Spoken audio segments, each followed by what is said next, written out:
Germany won the World Cup in 2014, and are favourites to retain the trophy, according to UBS.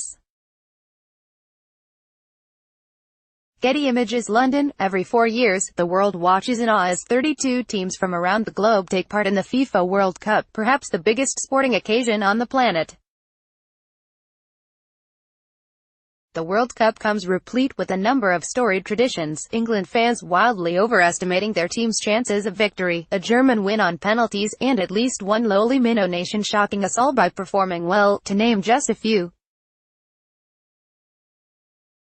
In recent years, however, a new and slightly nerdy trend has emerged, major banks trying to predict the outcome of the tournament using incredibly complicated statistical models usually reserved for analyzing economics or businesses.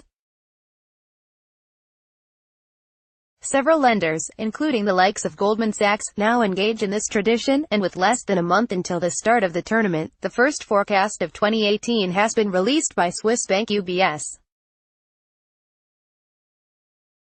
UBS is backing Germany, the reigning world champions and perennial tournament achievers, to retain their crown in 2018, giving Europe's biggest economy a 24% chance of winning football's ultimate prize. Close behind Germany and UBS estimations are Brazil and Spain, who respectively have a 19.8% and 16.1% chance of lifting the Jules Rimet Trophy in Moscow on July 15.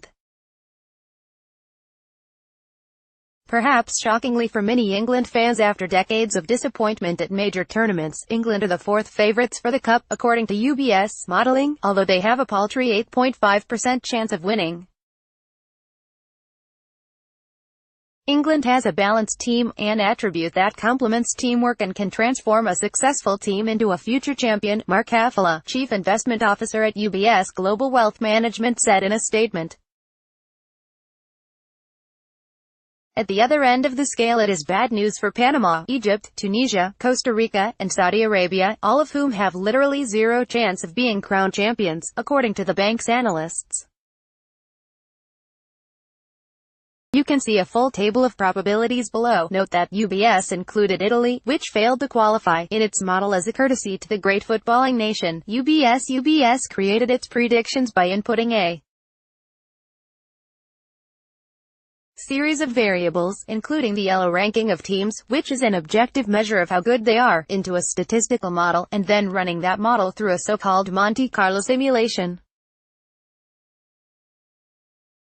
Here's the bank's explanation of how it is done. To account for the many different roads to the final, we conduct what statisticians call a Monte Carlo simulation. What might sound fancy to some readers is in practice quite simple. Instead of mapping out all the different constellations, we draw a large number of random variables and use these to bring in a random component to our calculations and to simulate the championship. A better team is still more likely to win than its lower-ranked opponent, but this is sport, and upsets do happen. After we've repeated this again and again, we end up with the results of 10,000 virtual tournaments. We then simply count how many times each team won, made it to the semis, or was already eliminated in the group stage. UBS predictions are broadly in line with those of major bookmakers, with most firms placing Germany, Brazil, and Spain as their three favorites.